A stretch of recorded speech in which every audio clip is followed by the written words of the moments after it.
L'Organisation internationale de la francophonie n'est pas en marge de la dynamique de reprise économique post-Covid dans ses États membres. Dans ce sens, elle a activé des outils d'accompagnement dont l'objectif majeur est de renforcer les échanges et la coopération entre les acteurs économiques au sein des États francophones et entre États de cette communauté.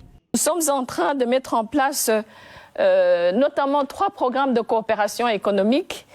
Tout d'abord, les missions commerciales permettant aux entrepreneurs des 5 continents de faire des affaires entre eux. Ensuite, un dispositif baptisé les pionnières qui vise à aider les entreprises en croissance à accéder au financement, un souci qu'on rencontre chez beaucoup d'entrepreneurs et de jeunes qui se lancent dans les affaires. Ensuite, un 3e programme que j'aime beaucoup, qu'on a dénommé Déclic, un programme dont l'objectif est de former les jeunes au métier du numérique, particulièrement les jeunes femmes, et pour s'insérer dans la vie professionnelle. La francophonie au service du développement économique, c'est le thème de la rencontre organisée en date du 29 juin avec de nombreux acteurs économiques à travers le monde.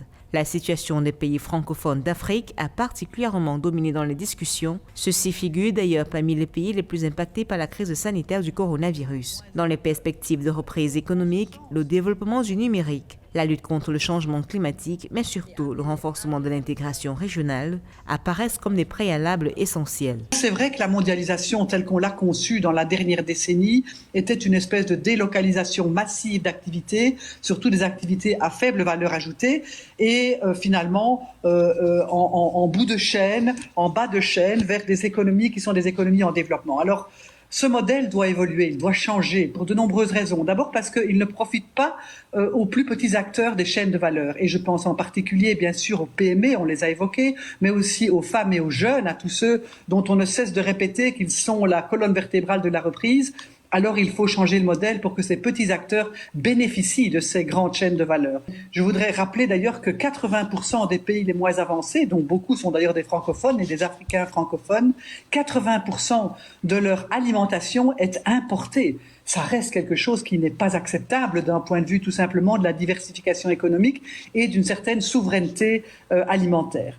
Avec l'adoption d'une nouvelle stratégie économique fin 2020, la francophonie est fortement engagée pour accompagner l'essor de coopération au service d'une croissance mutuellement bénéfique. À titre de rappel, la conversation francophone est un concept initié en septembre 2019. C'est un cadre multidimensionnel qui réunit des acteurs qui contribuent chacun dans leurs fonctions et activités à la dynamique politique, culturelle, sociale et économique des pays francophones et bien au-delà.